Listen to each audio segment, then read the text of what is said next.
Okay, we're going to move so you can take pictures.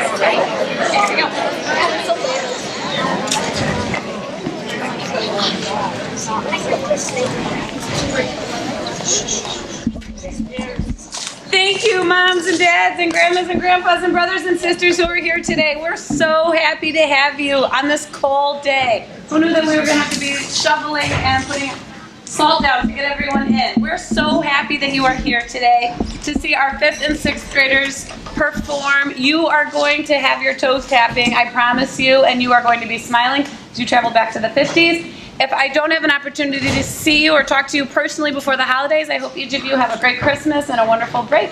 Okay, we're ready.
Good morning. Welcome to the 5th and 6th grade musical program.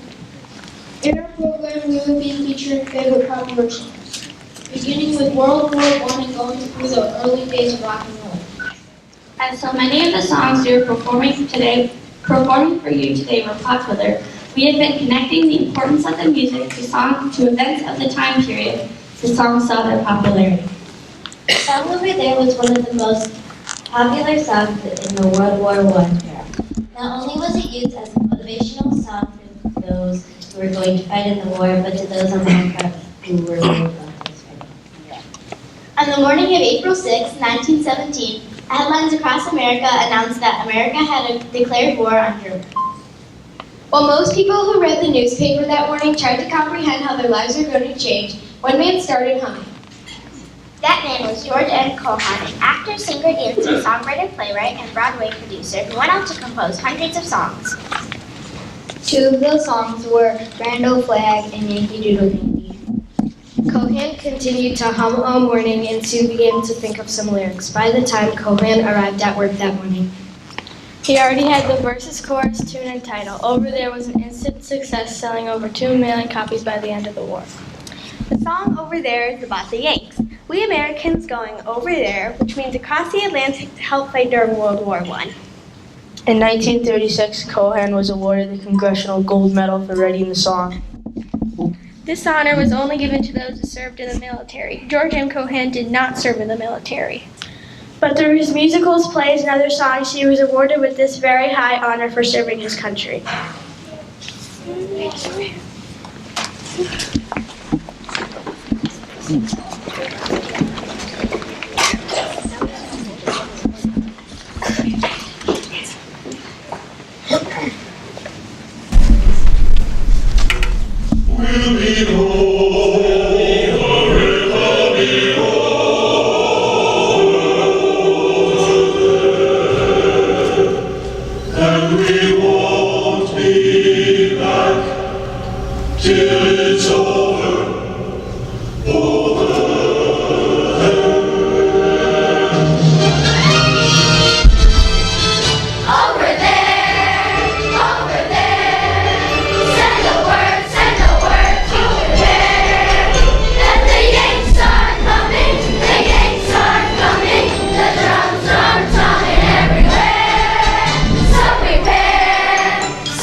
Next song comes from the era of the Great Depression.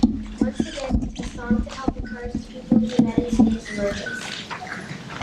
Happy days are here again, with its quick, cheery sound and uplifting word that expressed hope for a new day and better things to come. This song became so well known by the use of President Franklin D. Roosevelt's work in helping the country out of the Great Depression. It became famous as his theme song.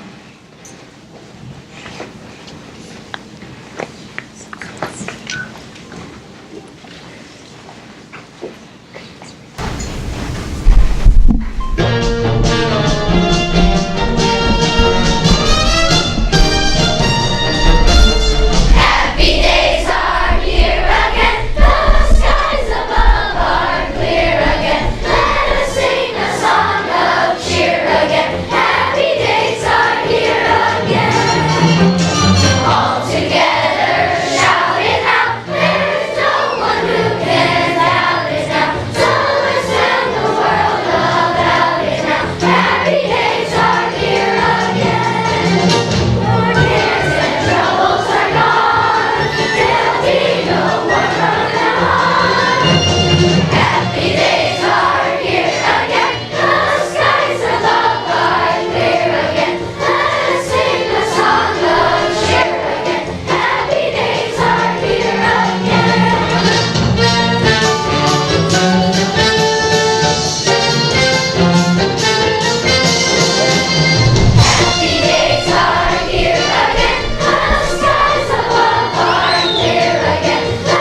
So far, the songs we have sung have become popular in their generation based on what was happening in the world or country.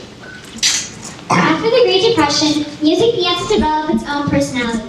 First, with the development of swing music and jazz, and the gradual development of rock and roll. One of the earliest songs to become popular in rock and roll was Hound Dog. It was written in 1952 and was originally a blues hit song by Big Mama Thornton. Soon after, as a blues song, it went on to be recorded as a country western song. Having heard both versions and having its roots in both country western and the blues, in 1956, Elvis Presley re-recorded Hound Dog again. Elvis's version is best known today and is number 19 on Rolling Stone's top 500 songs of all time. To honor its original roots, our performance of Hound Dog will be in both a rock and roll style and blues style.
Along with Hound Dog, the songwriting team of Jerry Lever and Mike Stoller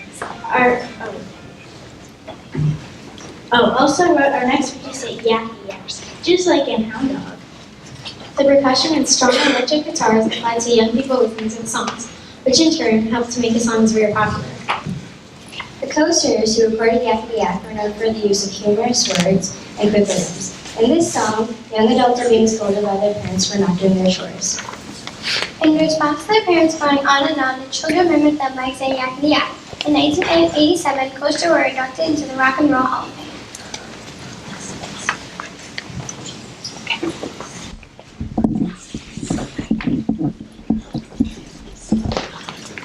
So to assist us, we have a real family to help act out the words of the song.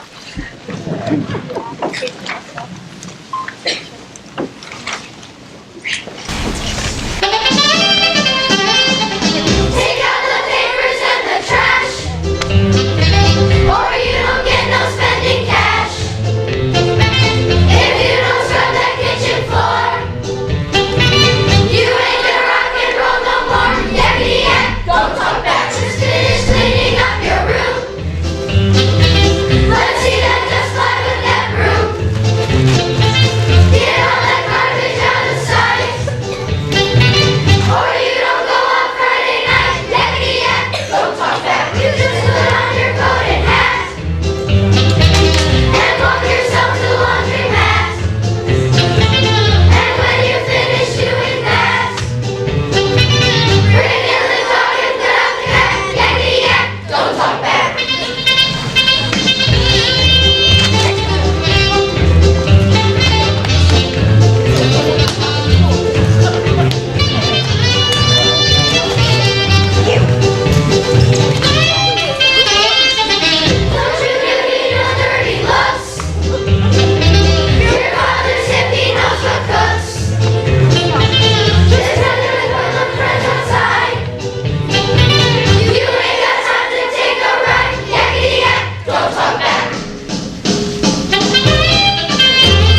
Our next song, Stand By Me, was not written in the early days of rock and roll. It originally was an African-American gospel hymn written in 1905. Many gospel groups out of the American South recorded this song, which is how Ben E. King came to know and love this song.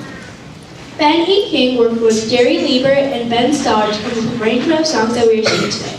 There has been over 400 recordings of this song. Some of the artists that have recorded include John Lennon, U2, Jimi Hendrix, Usher, and Elton John. In 1999, BMI named it the fourth most performed song of the 20th century with over 7 million performances.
To conclude our program today, we will sing Land of Thousand Dances.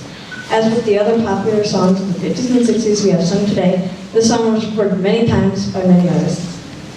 The best known recording of Land of a Thousand Dances was done by Wilson Pickett in 1966 and was at the top of the R&B charts that same year. It is often nicknamed the Na Na Na song. There are so many words and dances that you just can't remember while trying to sing along with the song. So now was often sung when people had made up the words that they had forgotten. Today is the only part of the song that people know. Even though there were 1,000 dances to be covered, the most popular dances that actually made it to the song are...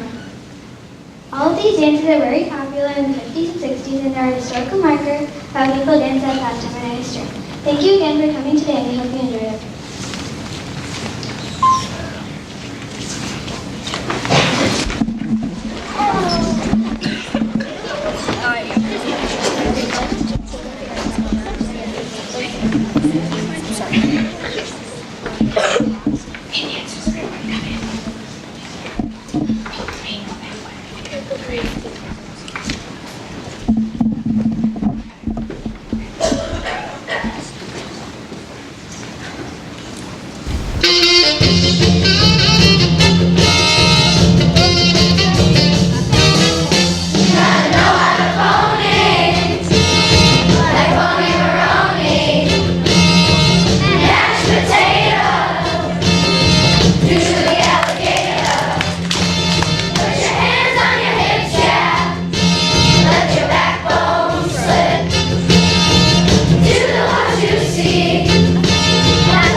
Today, I would like to introduce, I know many of you know me, I'm Mrs. Coates. I've been here many a long years. But this is Ms. Sorowski, a new teacher to our district and to Highland School today, to this year, sorry, not just today. And she's been doing a great job. The kids love her, I love working with her, and it's a great partnership, and I'm so glad she's here with us this year. So thank you. Can we also thank our teachers? Would you raise your hand? I know they're kind of hiding. There they are. They're always so flexible to help with scheduling.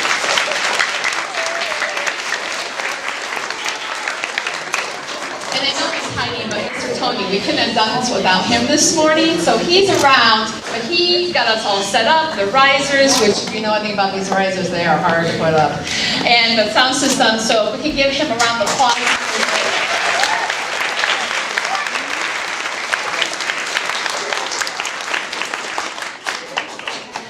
And our dancers, raise your hand, and our Elvises, and all of our speakers. You can see how many students.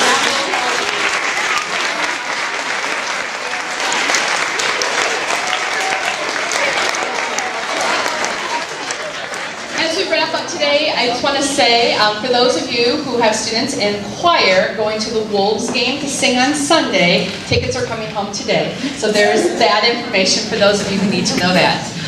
Thank you again for coming. It was a wonderful program. They worked really hard, and they didn't just sing and dance. They really did learn a lot about the historical context of these songs and why these songs were so popular in our history and why they're still around today, because there's a reason for that.